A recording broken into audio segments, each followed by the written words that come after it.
Hello everyone, before we start, make sure to like and subscribe to the channel, and leave a comment telling me where you're from and what time you're watching. That way, YouTube will keep showing you stories just like this one. Now let's begin. It was October 14th, 2022, a Friday, a little after 1:40 a.m., and I'd been driving west on I-80 for so long that the white lines had started to smear together every time I blinked.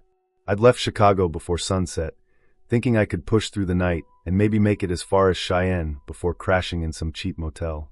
By the time I crossed into Nebraska, the inside of my truck smelled like burnt coffee, fast food wrappers, and the stale air of too many hours alone. My eyes felt raw, like someone had rubbed sand into them. Somewhere between Grand Island and Kearney, that blue rest area sign flashed by on my right. I didn't think about it at all. I just took the exit, letting the truck glide down the ramp like it was relieved I'd finally given in. The air outside was cold when I rolled down the window, the kind of cold that sneaks under your clothes and settles along your spine. The rest area was almost empty. Two semis idled under the orange sodium lights, their engines humming slow and steady, like they were breathing in their sleep. A silver sedan sat crooked near the grass line, its nose pointed slightly inward as if it hadn't been parked with much care. No headlights, no movement, just a lump of metal sitting there in the middle of too much open space. I pulled into a spot near the bathroom building, killed the engine, and let the silence sink in. The ticking of the cooling motor echoed in the cab. I had to pee badly. Hours of gas station coffee will do that. I grabbed my keys, stepped out, and immediately felt how quiet everything was. It wasn't normal quiet. It was that thick, heavy kind where sound seems to get swallowed before it travels. The only noises were the low diesel rumble from the semis and a faint electric buzz from the overhead lights. No insects, no wind brushing through the trees near the highway. Just emptiness. Inside the restroom, the fluorescent lights were too bright. My eyes watered as I stood there, hands on cold porcelain, trying not to fall asleep on my feet. When I finished, I splashed water on my face, leaned over the sink, and stared at my reflection. I looked pale, unfocused, hair matted from wearing a hat too long. It almost didn't feel like me looking back anymore. Just some tired shape I'd been dragging across states.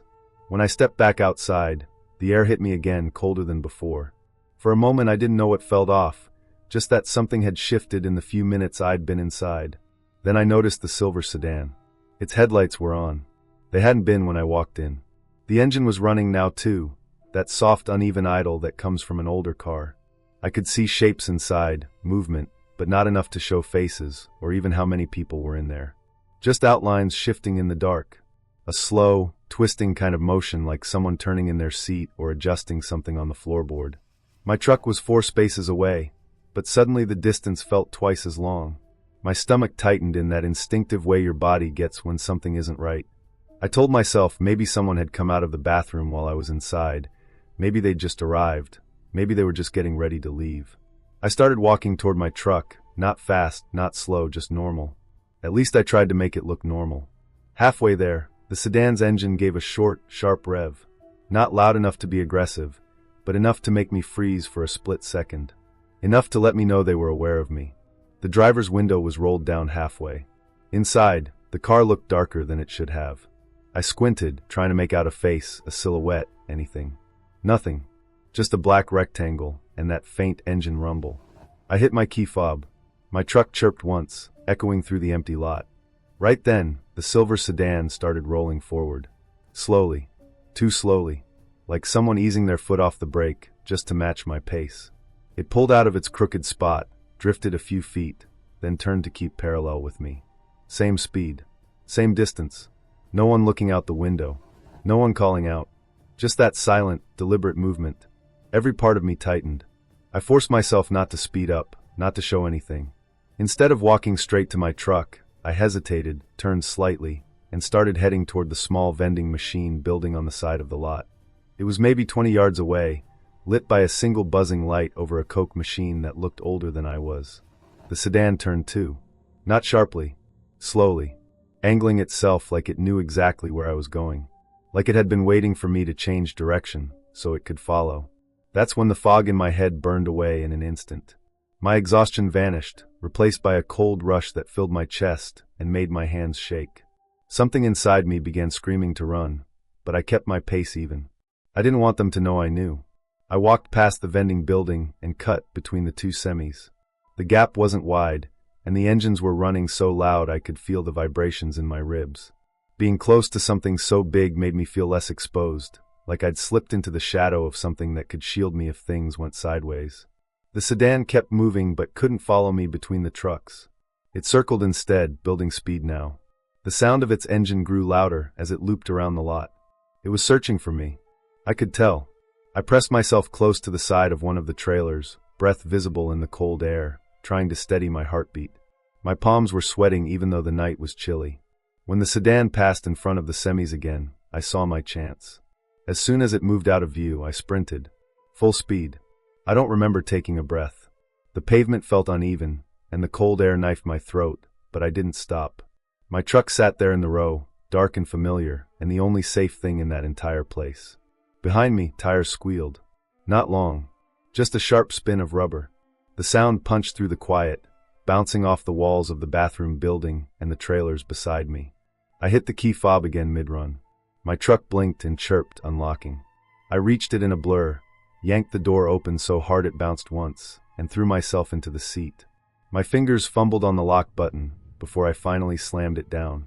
As I looked up, blinded for a second by my own breathing fogging the glass, the sedan shot across the row and skidded to a stop right in front of my truck.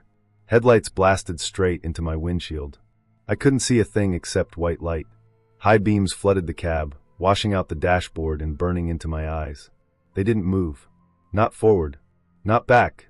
They just sat there, blocking me in. 5 seconds passed. My heart pounded so hard my vision wobbled. 10 seconds.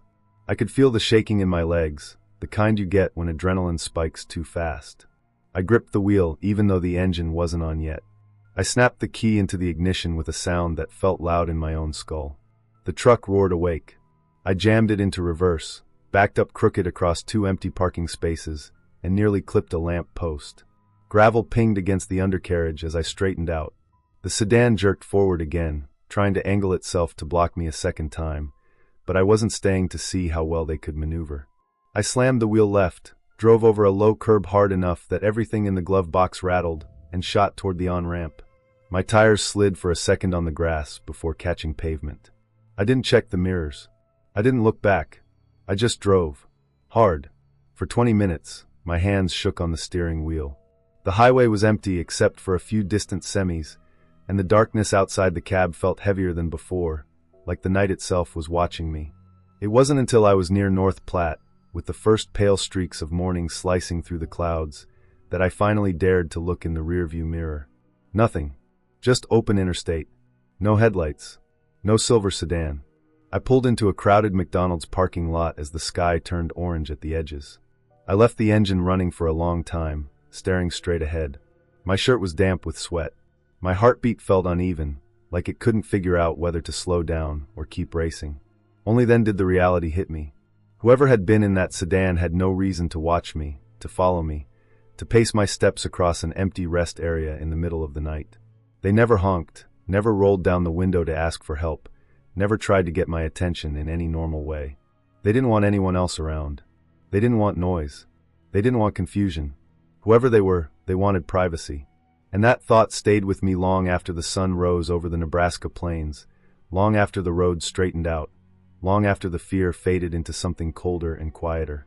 Because I realized, without any doubt, that if I hadn't run when I did, if I'd walked even a little slower, if I'd hesitated even once on the way to my truck, I never would have made it to North Platte at all.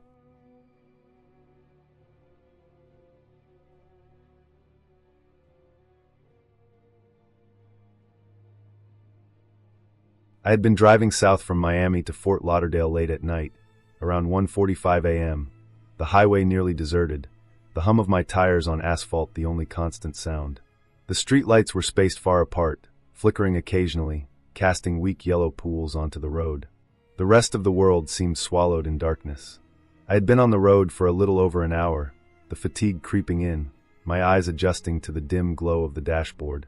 I was tired, but I didn't want to stop at a gas station. Something about being out this late made me uneasy. I thought I could push through, get home, and be done with the drive. As I approached an overpass, the shadows first caught my eye.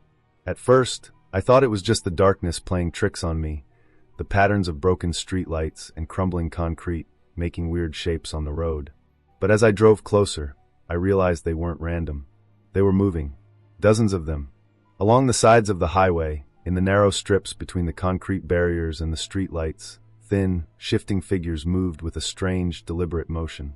They didn't make a sound, no voices, no rustling, no movement of cars. Just silhouettes. My stomach dropped. I slowed down, my hands gripping the wheel tighter than necessary. The shadows were all along the sides, some crouched, some standing, moving in ways that seemed unnatural. At first, I thought maybe it was a homeless encampment, people walking around trying to get somewhere. But then I noticed there were no supplies, no fires, no signs of tents or blankets. Just dark shapes, flickering in and out of the weak light. My pulse was picking up, and I could feel the sweat forming on my palms, my foot pressing a little too hard on the brake pedal. And then one of them darted onto the highway. It moved faster than a normal person should be able to in the dark, emerging from the shadows like it had been waiting for me. I jerked the wheel instinctively, tires screeching against the asphalt, narrowly missing the guardrail on the right. My heart was pounding, my chest tight. I slammed the brakes, but when I looked in the rearview mirror, there was nothing. No shadow, no person, no car. Just empty asphalt stretching back under the dim glow of the streetlights. I forced myself to breathe slowly, trying to convince myself it was a trick of the light, maybe an animal, maybe a reflection. But it didn't feel right. The shapes I had seen along the overpass weren't like raccoons or stray dogs. They were upright, thin, human-shaped, and they had moved too deliberately, too quickly. I glanced around nervously as I drove, my headlights cutting through the darkness, and for a moment, I could swear I saw something just beyond the glare, another figure disappearing into the shadows. I tried to rationalize it. Maybe some kind of prank, maybe people walking along the side of the highway. But that didn't make sense. Who would be out here at this hour, standing in the shadows under a bridge, just waiting? The thought of it made my stomach turn. My hands tightened around the steering wheel, knuckles white, eyes flicking between the road and the dark strips on either side. Every shadow seemed to twitch, as if it was alive, as if it was watching me. I kept driving, keeping a safe speed, my eyes darting constantly. I told myself not to look too closely at the shadows, to focus on the road, but it was impossible. Every now and then, I would catch movement in the corner of my eye, a figure disappearing behind a barrier, something crouching and standing again. My mind was racing, going through every possible explanation, none of them comforting. The road curved slightly, and I saw a gas station up ahead, its fluorescent lights bright and buzzing like a beacon in the night. Relief flooded me for a second, and I made the turn, pulling into the lot. The moment I stopped the car, I felt my body shake with adrenaline and fear. I sat there for a few minutes, trying to calm down, telling myself I was imagining things, that exhaustion was making me see things that weren't there. But I couldn't shake the feeling that something had been watching me. Something had moved deliberately onto the highway. That wasn't an animal, that wasn't a trick of the light. I stepped out of the car, the cool night air hitting my face, trying to ground myself. The lot was empty, quiet, the hum of a distant air conditioning unit the only sound. I walked around the car slowly, checking the perimeter. There was no one. No figures crouched behind pumps or hiding near the walls. Nothing. I let out a long breath, trying to release the tension in my chest. When I got back in the car, I noticed that my hands were still trembling, even after a few minutes. I started driving again, keeping to the main road, the streetlights now feeling more like a comfort than they had before.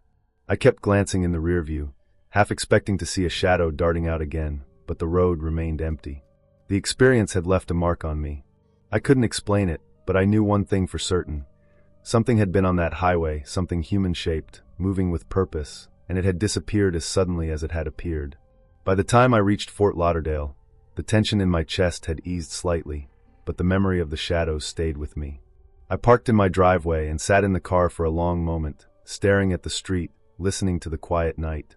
There were no shadows, no shapes, just the soft buzz of distant streetlights and the occasional rustle of palm fronds in the breeze. I locked the car and walked inside, trying to shake off the unease.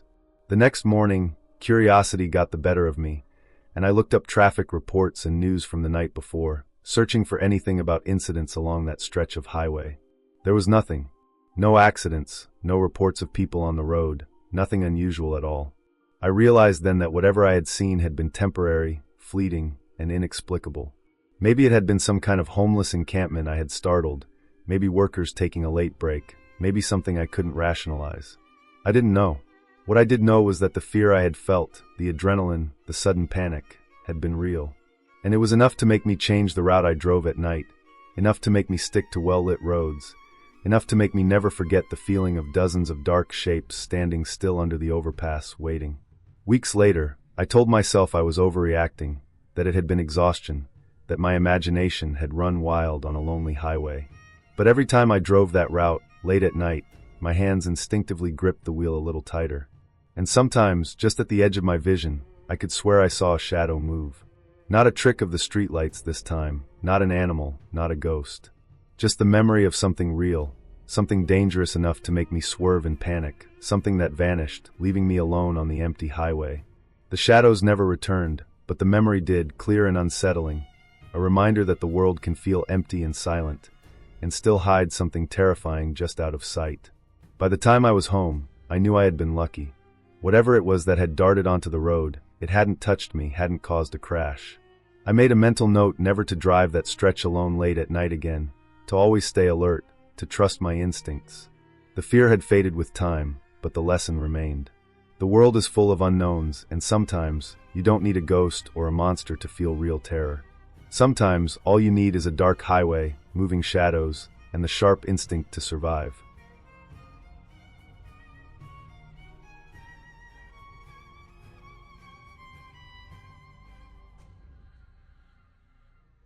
I was driving east on US 50, late summer night, around 11 p.m.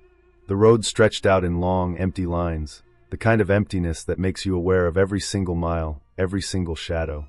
There was no one else for miles, just the occasional yellow road marker reflecting the weak glow of my headlights and the faint outline of mountains on either side. The desert air had cooled from the day's heat, and the only sound inside my car was the soft hum of the engine and the occasional rustle from the vents. I liked this stretch of road, at least during the day. At night, though, it had a way of making your own thoughts feel too loud. About 20 minutes out from Fallon, I noticed headlights behind me. At first, I didn't pay much attention. Traffic isn't unusual, but these lights were different. They stayed a constant distance behind me, neither approaching aggressively nor falling behind. When I glanced in the rearview mirror, I realized it was an old white van, dented and rust-specked, the kind that made you wonder how it was still running. Its lights were on, steady low beams. I didn't recognize the make, but the shape was boxy older. It didn't try to pass me. It just followed. Every time I changed lanes, it followed. Every time I adjusted my speed slightly, it matched it perfectly. I shrugged it off at first. Maybe someone was lost, or maybe just a trucker who preferred company on a lonely road. I'd been driving late for hours, the fatigue sitting like a weight behind my eyes, and I told myself I was imagining things. But the more I drove, the more uneasy I felt. I checked my mirrors too often, each glance tightening the knot in my stomach. It wasn't aggressive, it wasn't flashing lights, it wasn't honking, but it didn't need to be. The quiet persistence of it was enough to make my pulse quicken. When I reached a small rest area, I decided to take a break. I needed to shake the feeling, stretch my legs, maybe just reassure myself that the night was normal. The rest area was the kind you find every 50 miles or so along US 50. A gravel lot, a few trash cans, picnic tables splattered with graffiti, and a dim overhead light that flickered weakly. As I pulled in, the van parked on the far side of the lot. I didn't immediately notice anyone inside. I rolled down my window, stepped out, and pretended to check my tires, crouching low and tapping the rubber, just to make sure I looked casual. My heartbeat slowed slightly when I convinced myself I was just being paranoid. When I looked up, the van was gone. I froze. For a moment, I scanned the lot, squinting into the shadows. I couldn't see it anywhere. Maybe it had pulled out while I wasn't looking. That made sense. Maybe it was a local who liked to do these little disappearing acts at rest areas. I told myself that, but the pit in my stomach refused to go away. I walked to the edge of the lot, looked out at the road, and saw nothing. The night was perfectly still, just as it had been the entire drive. No other cars, no movement, nothing but the empty black ribbon of pavement stretching ahead. Then, a low hum from the east caught my attention. My eyes flicked instinctively to the road. The van was back. Its engine sounded different this time, quieter, almost idling, but it was directly behind me. No lights. No one inside, or at least I couldn't see anyone. It didn't make sense. How had it gotten there so fast? How had it moved without headlights in the dark? I felt my chest tighten, my hands clenched the steering wheel. I jumped back into my car, slammed the door, and locked it. My mind raced. What could I do? I considered calling the police, but the signal here was spotty, and even if I got through, what would I tell them? That some random van kept following me on the loneliest road in America? It sounded insane. The rational part of me kept trying to calm down, but the primal part, the part that kept the heart beating in moments like this, told me to leave fast. I eased the car back onto the highway, trying not to give away the panic creeping into my movements. The van didn't follow the same cautious re-entry I did. It was right there, hugging my tail, perfectly matching every twist, every bend, every straight stretch. My stomach churned, and my hands tightened around the wheel until my knuckles turned white. I floored it.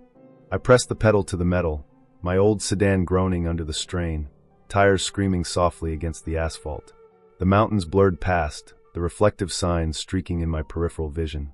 For the next 20 minutes, it stayed behind me, silent, relentless. My mind jumped from scenario to scenario. It could be a bored kid, a drifter, someone looking to rob, or worse. The night air was heavy with the smell of hot asphalt and dust. My headlights lit up the occasional warning sign. Next service is 42 miles or reduce speed ahead. I paid no attention.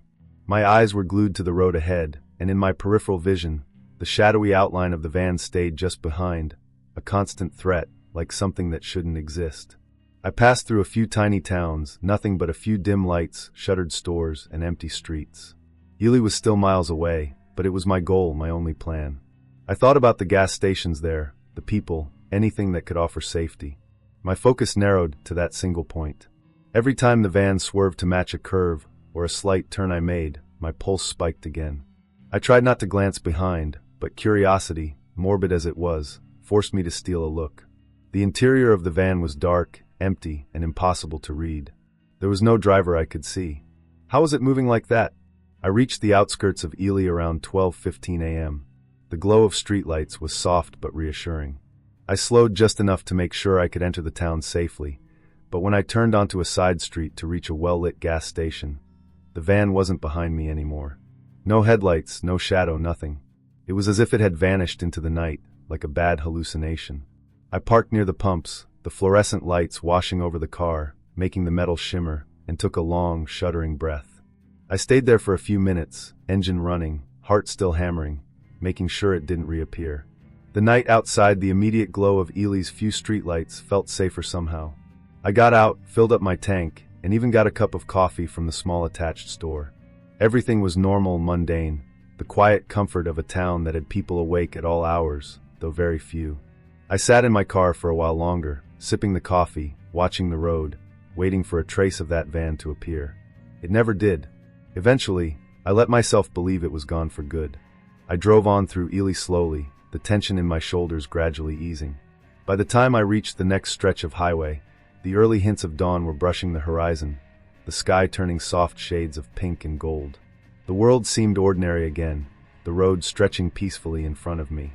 I made a mental note to avoid US 50 at night in the future, and though my adrenaline was fading, I carried a new wariness with me. The white van never reappeared, and I never saw it again. Looking back, I realize it could have been someone testing me, someone with intentions I'll never understand. I never reported it, not exactly sure what I could have said that would have sounded sane. All I know is that the emptiness of that road, the silence, and the van's impossible persistence left an impression I won't ever forget. Every long, empty road now carries that memory with it. A reminder that sometimes the most terrifying things aren't supernatural. They're just real enough to make your pulse race, and quiet enough to make you doubt everything you saw. I made it through, yes, safe and Eerie, but the feeling of being followed on a road that feels like it stretches into forever never truly left me. By the time I finally left Eerie and continued east, sunlight was spilling over the hills. The highway no longer felt menacing, just long and empty again, but now I carried the memory of a van that moved without a driver, following perfectly, leaving me no choice but to run until I found safety. And that night, that stretch of US 50 became something I would never, ever forget.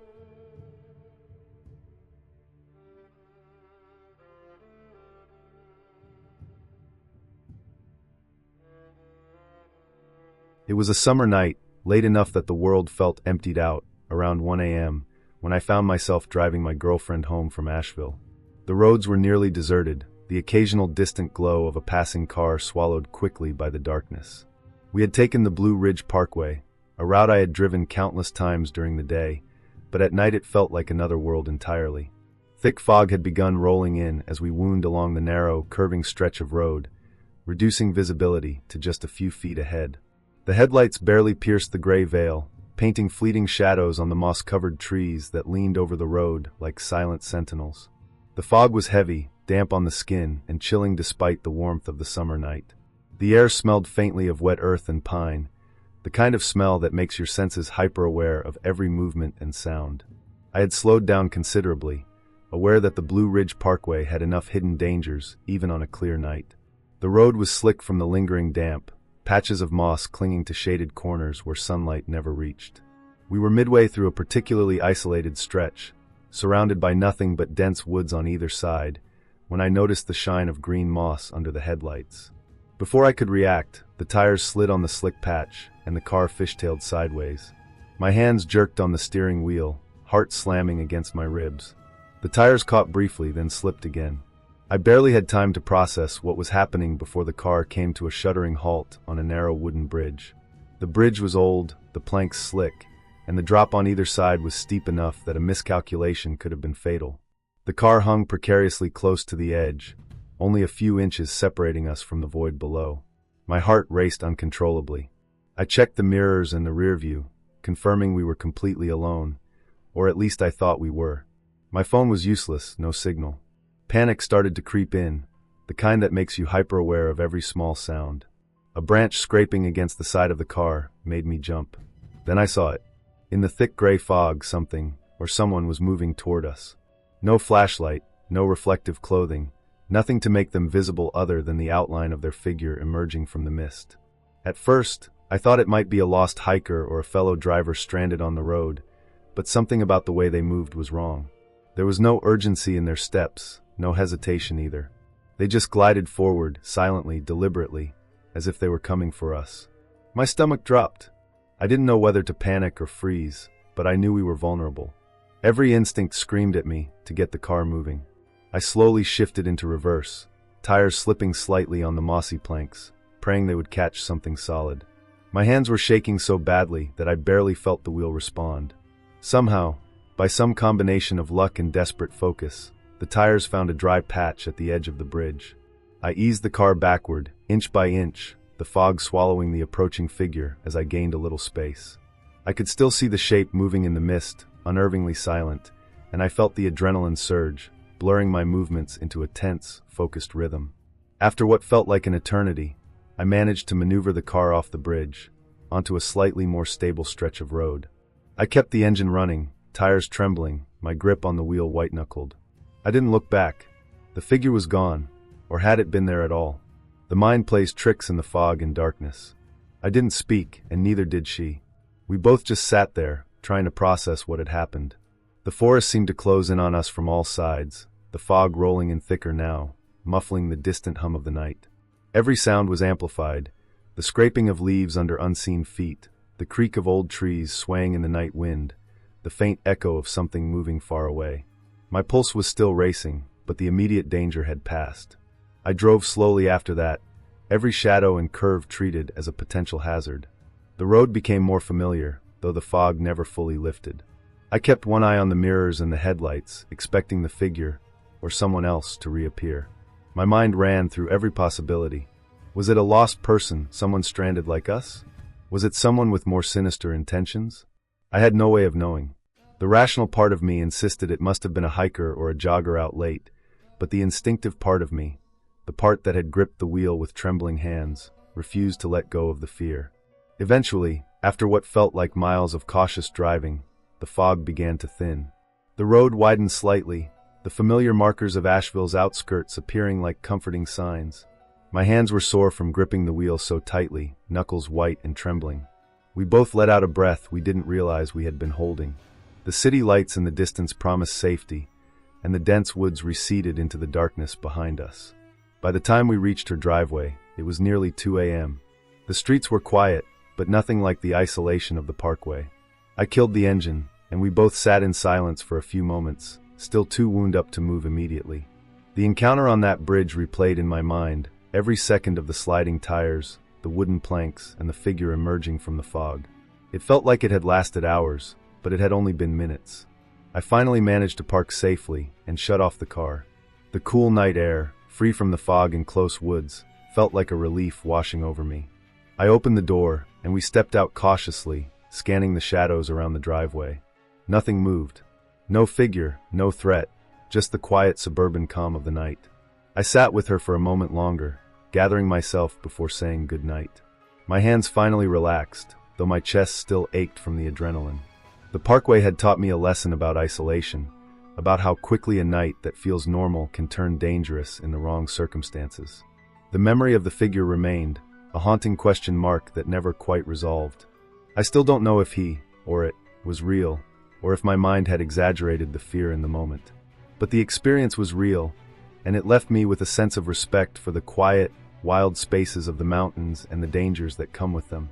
I drove home afterward, slow and careful, every turn deliberate, aware that even familiar roads can hold hidden threats. When I finally parked my car in my own driveway, the fog had lifted completely, leaving the night calm and ordinary. I sat there for a while, reflecting on what had happened, feeling the tension slowly drain from my body.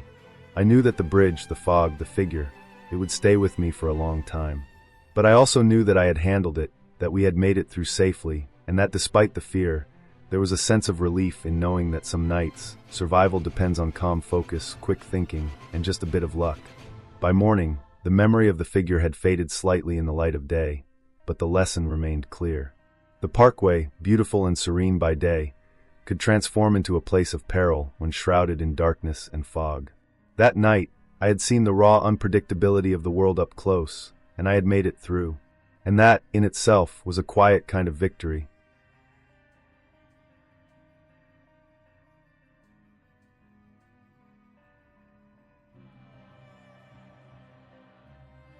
It was just past 11:30 p.m. on a late October night when I found myself driving westbound on Route 66. The air was crisp, carrying that dry, desert cold that settles in your bones once the sun goes down. My headlights cut long beams through the darkness, illuminating stretches of asphalt that seemed to go on forever with nothing on either side but flat desert and the occasional silhouette of scrubby bushes. The moon was low and thin, barely bright enough to hint at the rolling hills in the distance. I had been on the road for hours, the radio long since silent because the static drowned out any chance of a song. My stomach ached, I was tired, and to make things worse, the gas gauge had finally dropped to empty. Up ahead, a tiny flicker of neon caught my eye, almost like a distant star in the blackness. It was a gas station in Seligman, nothing more than a single pump with a peeling sign, the windows dark and dusty. I pulled up slowly, my tires crunching over the gravel, and cut the engine. The silence was heavy. There wasn't a sound except for the distant hum of some unseen insect and the occasional whisper of wind across the cracked pavement. As I stepped out, the chill hit harder, making the back of my neck prickle. The station seemed deserted. Not a single car in the lot. Not a single light on inside the store. Only one figure moved, or rather sat outside.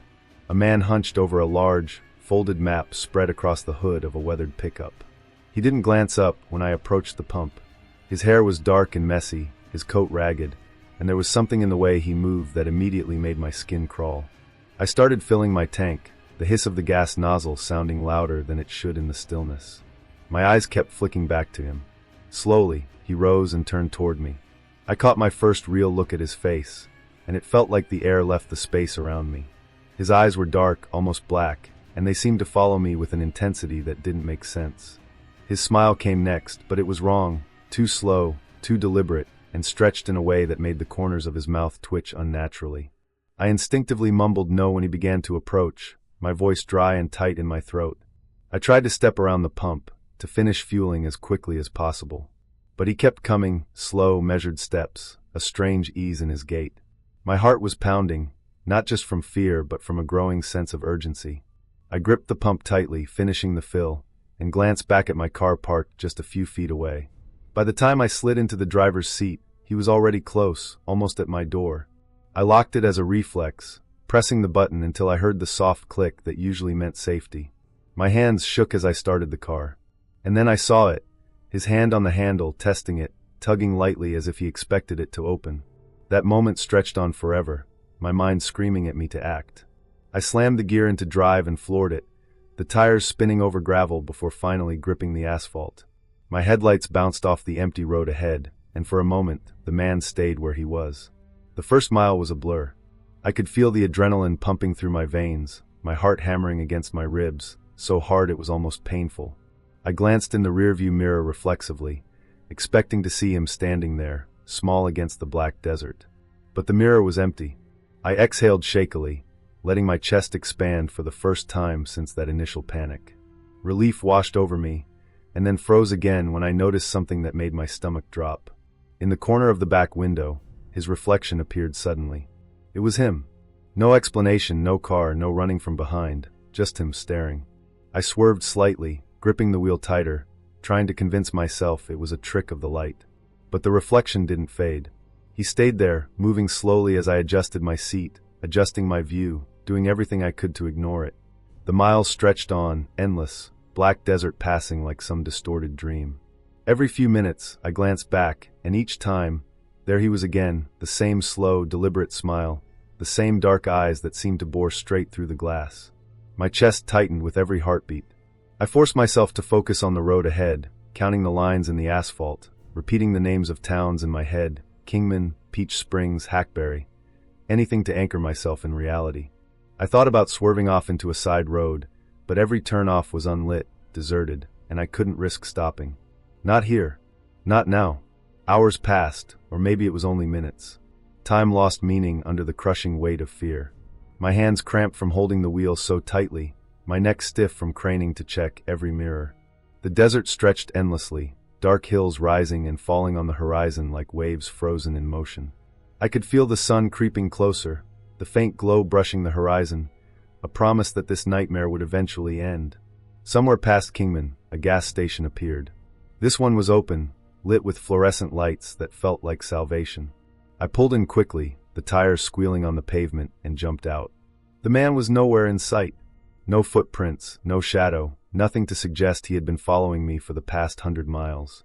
My legs shook as I ran inside, fumbling to pay for a coffee, anything, that could anchor me back to normalcy. I sat in the corner of the diner that opened to the gas station, watching the desert stretch beyond the windows as dawn crept over the horizon. The sky burned pink and orange, washing away the long, black night. I kept thinking about those eyes, that smile, the way he had appeared in the reflection, as though he had been in the car the whole time. I replayed it in my head again and again, trying to find a logical explanation, anything that made sense. By the time the sun fully rose, I had calmed enough to start the drive again, this time heading carefully toward a larger town. My phone, which had long since died in the desert cold, finally had a signal, and I called a friend, telling them where I was, describing everything I could. They didn't say much, just told me to keep moving, to get to safety, which was all I wanted.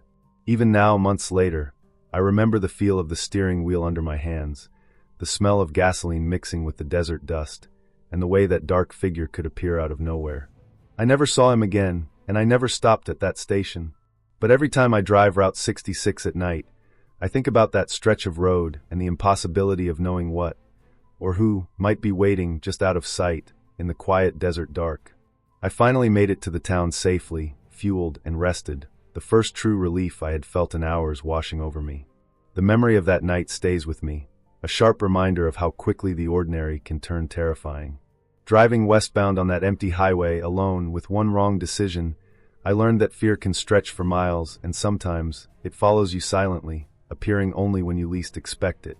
The sun rising over the desert didn't just mark the end of the night, it marked the end of that terror, leaving me with nothing but the memory and the knowledge that I had survived it.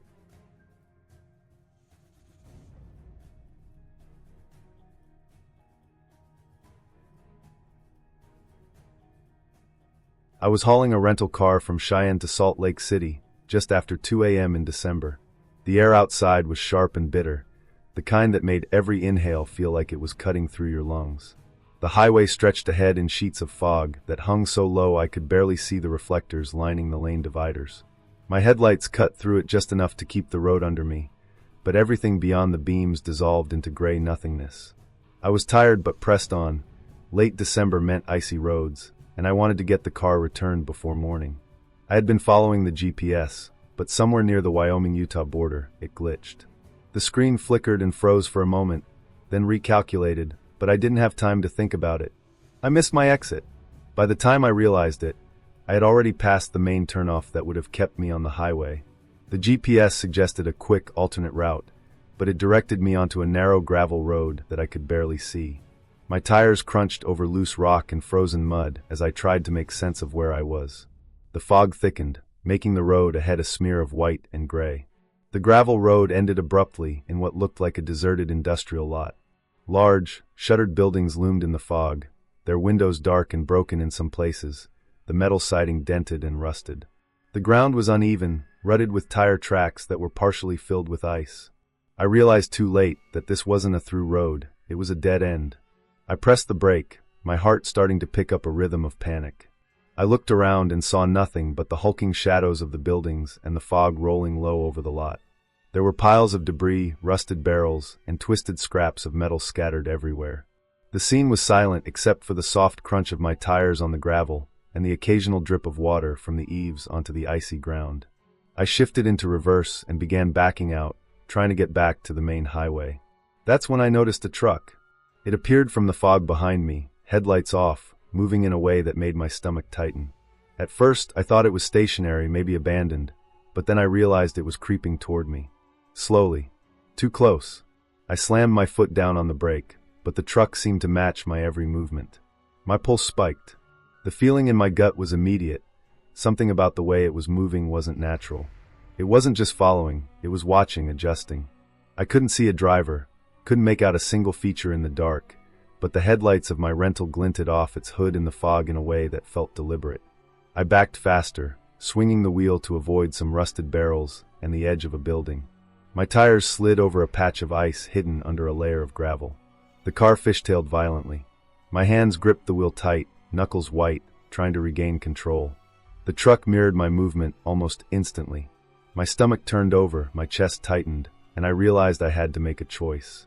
Stopping here would be a mistake. I couldn't risk it. My mind was racing. I checked the lot edges, looking for another exit, but there was nothing. Just dead buildings, jagged piles of debris, and that creeping truck. I slammed the accelerator and aimed for the narrow stretch of gravel that led back to the highway. The car skidded, the tires fighting for grip, gravel and ice spitting in every direction. The truck stayed close, a dark shape behind me in the fog, moving like it knew exactly where I would go. I could feel my chest tightening, my heart pounding like it would break my ribs. The rental shuddered and slid, the rear swinging around as I fought to straighten it out. I could almost taste the panic, bitter and metallic, in my mouth. Then miraculously, the tires grabbed a patch of solid ground. I gained control, kept my foot planted on the gas, and the car shot forward like it was alive with desperation. I didn't look back for the truck anymore. I kept my eyes on the end of the gravel road, the fog beginning to thin as I approached the highway. Finally, the asphalt appeared under my tires. I eased back onto the highway, my hands still trembling. My mirrors reflected the empty lot, fog curling in low tendrils, but no truck followed. I stayed on the main road, watching every shadow, every reflection, convinced it might be lurking somewhere just out of sight. My body was tense, every nerve on fire. I stayed on the gas until I reached a well-lit stretch where other cars were moving at normal speed, and only then did I dare take a deep breath. The rest of the trip to Salt Lake City was spent gripping the wheel and staring straight ahead. My mind replayed the moment over and over, the way that truck had moved, slow and deliberate, matching every motion of mine, its dark shape looming in the fog. I thought about the lot, the scattered debris, the abandoned buildings. The memory of the icy patches under my tires made my stomach tighten again. By the time I arrived in Salt Lake City, I was drained. The car was returned, the contract signed, but I couldn't shake the tension, couldn't shake the image of that truck following me, its lights off, invisible in the fog but always there. After that night, I never took that route again. Every time I drove through Cheyenne or thought about Wyoming in December, the memory came back, the fog, the gravel lot, the truck creeping behind me like it had been waiting. I made a point to stick to main highways, to avoid desolate roads, even if it added hours to the trip. It wasn't just fear of the cold or the dark, It was that knowing feeling that someone or something could be out there waiting for a mistake. I still drive that route in daylight sometimes, just to reassure myself. The lot is empty in the sun, the buildings silent and unthreatening. But I know what I saw, and I know what I felt. That night taught me to trust my instincts, to respect the unknown in places that seem abandoned. It wasn't a story I wanted to retell, but it stayed with me because it was real, because the danger had been real, and because for a few terrifying minutes, I had been completely alone and utterly exposed in the middle of nowhere.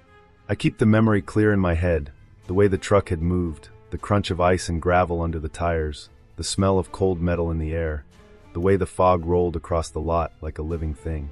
I tell myself I got lucky, that I reacted fast enough, that I survived because I didn't panic completely.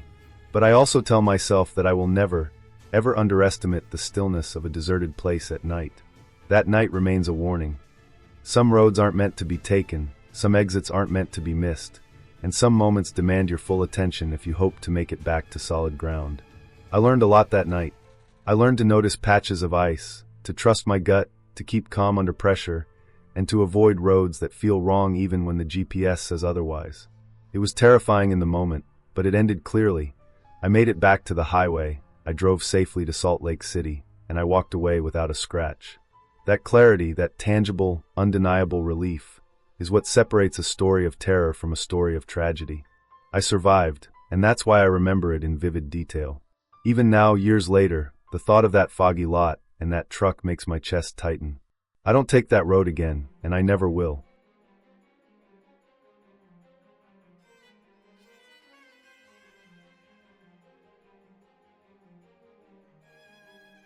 I was driving back from Portland to Seattle in March 2017, late at night, around 2:30 a.m. The freeway was nearly empty, the rain slicking the asphalt and making everything gleam under the harsh glare of my headlights. The windshield wipers squeaked rhythmically, trying their best to keep up with the downpour. It was the kind of drive where every sound feels magnified, the hum of the tires on wet concrete, the occasional splash of water from a passing truck, and the wind rattling lightly around the edges of my old sedan. I had been awake for hours, finishing work at a construction site, and the exhaustion was starting to seep into my bones. But I was so close to home, I just wanted to make it back without incident. Up ahead, on the shoulder of the freeway, I saw someone standing. He, or maybe it was a she, the rain had plastered his clothes and hair in a way that made it hard to tell, was completely soaked, motionless, just standing there in the middle of nowhere. My first instinct was to slow down. The highway at that hour was desolate, and seeing someone stranded in that kind of weather made me uneasy. I instinctively reached for my phone, considering whether I should call 911, but a quick glance at the clock reminded me that I had been pushing myself all day, and I just wanted to get home. Against my better judgment, I slowed. I took my eyes off the road for a moment, studying the figure. He didn't wave, didn't even move. He just stood there, staring straight ahead, or at least in my direction. My stomach tightened, a knot forming as I passed him. The headlights caught his face briefly, pale, wet, and expressionless. I shook my head, trying to convince myself I hadn't just imagined it, and pressed down on the gas again, leaving him behind. The rain kept pounding, and the road seemed endless. My thoughts tried to move past the strange figure, but I couldn't shake it. 30 miles down the freeway, my hands gripping the steering wheel, I checked my rearview mirror to make sure no one had crept up behind me. That's when I saw him. The same figure, sitting in my back seat. My chest froze. The rain hitting the windshield became a blur. Every blink of the wipers seemed slower, heavier. My first reaction was disbelief. There was no possible way. I hadn't left the exit. He couldn't have followed me. But there he was, eyes still fixed straight ahead, wet hair plastered to his face, just sitting there like he had always been there. My heart slammed against my ribs. I slammed my brakes, the tires screeching against the slick asphalt, water spraying out behind me. The figure disappeared. Just like that. My pulse was hammering, my hands shaking, and I pulled over to the side of the freeway, breathing hard. The car was empty. The back seat looked exactly as it always had, the leather slightly damp from the rain leaking in through the windows. I got out slowly, circling the car, my shoes slipping slightly on the wet pavement. Nothing. No one. Only the rain and the faint glow of the freeway signs in the distance. I didn't move for what felt like hours. My mind raced with possibilities. Had I imagined it? Was I hallucinating from exhaustion? But the figure had been so real, so solid, and the memory of his unblinking stare was burned into my mind. I got back in the car, doors locked, and continued driving.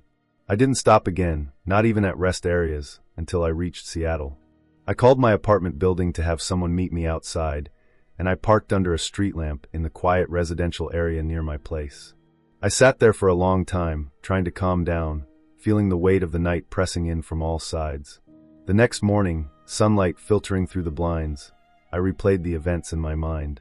I checked the freeway map, tracing my route, and realized something that made my stomach churn. I hadn't taken any wrong turns. The exit I had passed 30 miles earlier was the only one that would have allowed someone to follow me. I checked the car, doors, locks, windows all secure. Nothing had been tampered with, and there was no sign anyone had been inside. My seatbelt, which I always made sure was tight, was exactly where I had left it. There was no explanation. I called my friend, someone I could trust to not think I was losing it, and told him what had happened. He listened carefully, no laughter, no jokes, only silence and a few deep breaths on the other end. "That's impossible," he said finally. "You didn't take the exit, right?" I confirmed. He didn't say anything after that, just a quiet, "Jesus." I hung up, feeling a little better for having shared it, but the memory stayed with me. Over the next week, I drove the same route several times, hoping that familiarity would make me feel safe again. Every time, my eyes flicked to the shoulder, half expecting to see the soaked figure. But he never appeared again. Still, the image of him sitting in my back seat, motionless, unblinking, stayed with me.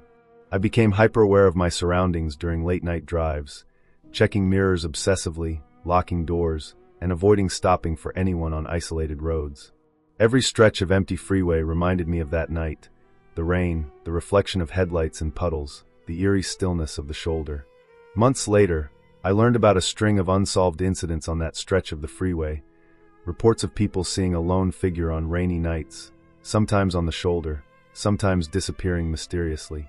Nothing violent, nothing overtly criminal, just sightings that sent chills through anyone who reported them. I didn't know if what I saw was connected, but it matched too closely to be coincidence. I never shared the details with anyone beyond that one friend, because explaining it sounded insane, and I knew no one would believe me without seeing it themselves. Now every time I drive that route, even in daylight, my senses are sharper. I check the mirrors more than I should, I slow down at random intervals, and I make sure the doors are locked, even though I always have. I don't stop on the shoulder unless there's absolutely no one else for miles. I keep the interior lights on when I pull over briefly, just to remind myself that I'm alone. I learned that night that some things can't be explained, that reality can bend in ways you don't expect, and that sometimes your instincts, no matter how hard you try to ignore them, are screaming the truth. It's been years since that night, but it changed the way I drive forever. I never take the freeway for granted, never assume an empty road is safe, and I never, under any circumstances, ignore someone standing alone in the dark. That night taught me caution, vigilance, and the unshakable feeling that some threats don't announce themselves. They just wait silently until you see them, or think you do, and realize maybe you never did. The memory is clear, unshakable, and sometimes when I'm driving alone, I catch a glimpse of movement in the rearview mirror that makes my pulse spike, and I remember that soaked, staring figure, 30 miles behind, sitting quietly, impossibly, in my back seat. It's a reminder that some things are real and terrifying, even if they can't be explained.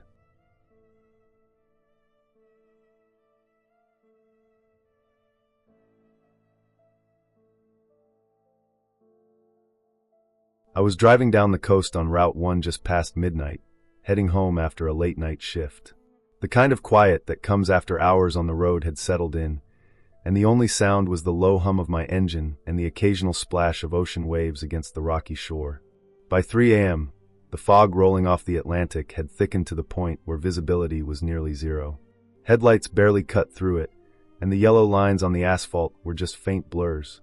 My music was off, mostly because the fog made the world outside so eerily silent that even the faint hum of a song felt like it would break the fragile calm. I liked driving alone at night, usually, but this felt different. Heavy, like the fog itself was pressing against my chest. I was rounding a sharp bend near a cliffside, the ocean hidden behind the wall of mist, when something struck my windshield. A loud, sharp crack. My heart jumped. I jerked the wheel instinctively, my pulse racing. My first thought was a rock, maybe fallen from the cliff, but it had hit with a precise, almost deliberate weight. I slowed, my tires crunching over the gravel of a small pull-off I barely noticed in the fog. I stepped out of the car, cold biting at my face, the fog swirling around me so thick I could hardly see 10 feet ahead. My eyes darted along the road, scanning for another car, a driver, a figure, but there was nothing. Just the sound of the ocean and the wind twisting around the cliffs. Then I noticed it. Small scratches, shallow but clear, running across the hood of my car. They were fine, deliberate, as if someone had traced their fingers across the metal. I crouched to get a closer look, my hands hovering above the hood, tense, expecting a shadow to step out of the fog. Nothing. Just the scratches. No footprints in the gravel, no marks in the dirt at the side of the road. I felt my stomach tighten, a cold, sinking feeling crawling up my spine. I climbed back into the car, locked the doors, and my fingers gripped the steering wheel like it was the only thing keeping me tethered to reality. I didn't dare look around again. The fog pressed in, quiet and patient like it had all night. I sped off slowly at first, tires sliding slightly on the damp asphalt. My eyes flicked constantly to the side mirrors, scanning the foggy edges of the road. Every shadow looked like a person. Every movement in the mist made me jerk back, half expecting someone, or something, to be there. I could feel my pulse hammering in my ears. After a few miles, the road curved again, hugging the cliff. My headlights picked up something on the side, just long enough for me to see it before it vanished behind the fog. An abandoned truck, old and rusted, parked haphazardly as if someone had just left it there. My stomach dropped. The hood had the same scratches as mine. Long, shallow lines that ran in no particular direction, but deliberate enough that it was obvious they weren't accidental. I slowed, trying to make sense of it. The truck sat there empty, windows grimy, the fog curling around it like a smoke ring. There was no movement, no signs of life. I blinked and looked again, nothing. And then, when I checked my rearview mirror, the road behind me was completely empty. Whoever, or whatever, had left those scratches was gone. It wasn't the wind. It wasn't animals, at least not anything I knew. I pressed the accelerator, my knuckles white. The feeling of being watched stayed with me, heavy in the pit of my stomach. Every mile was measured and careful, my headlights scanning for any sign of movement along the roadside. The further I drove, the more I noticed subtle things. The fog wasn't even. There were patches where it clung thick to one side of the road, then cleared abruptly, like it was shifting in response to something. Shadows formed at the edges of my vision, quick, darting, gone when I tried to focus. At one point, I thought I saw a figure crouched near a roadside barrier, but when I turned fully, it wasn't there. I told myself it was just fatigue, my eyes playing tricks. But the scratches, the abandoned truck, the eerie stillness, none of it was imagination. I couldn't shake the feeling that someone had been walking along the road with me, staying just out of sight, keeping pace in the fog without making a sound. After what felt like forever, the fog began to thin as I approached a stretch lined with streetlights. I exhaled, relief flooding me for the first time in what felt like hours. Visibility improved, and I could see the road ahead clearly again. I passed a small diner, its neon flickering weakly, the first sign of life I'd seen since the pull-off. The lights felt almost magical after the oppressive gray of the fog. I slowed briefly, scanning the parking lot, empty, normal, safe. I made it home, parked in my driveway, and got out, the cool night air hitting my face differently now, less threatening. I walked around the car slowly, checking the hood again. The scratches were still there, faint but unmistakable. I snapped a picture with my phone for evidence, just in case, but I didn't want to touch them. It was as if they carried something with them, a silent warning. I sat in the car for a while, engine off, just listening to the normal sounds of the neighborhood. Distant cars, the hum of a refrigerator, a dog barking somewhere down the street. Nothing moved in unnatural silence. The next morning, in the light, I inspected the road where the incident had happened using Google Maps and a flashlight for any remaining traces. Gravel and dirt had been disturbed along the shoulder, small footprints partially washed out by fog and dew. There was no pattern, no way to identify exactly what made them, but it confirmed my gut feeling. Something had been there, walking along the roadside while I drove. The scratches on the truck suggested it wasn't random either. Someone had done this before, or had it done to them. I reported it to the local police, describing the fog, the rock, the scratches. They noted it down but had no real explanation. No one was missing, no one had reported a vehicle abandoned at the pull-off, and there were no recent break-ins or attacks in the area. It was one of those things that would probably get filed away and forgotten, except I could never forget it. Every time I drive that stretch now, I slow down, scanning the edges of the road in case the fog rolls back in too thick, in case something, or someone, is walking just beyond my headlights. I made it through the night, and the scratches, the abandoned truck, the feeling of being watched, all became something I learned to live with. It was a reminder to stay alert, to respect the quiet, isolated stretches of road that can hide more than you expect.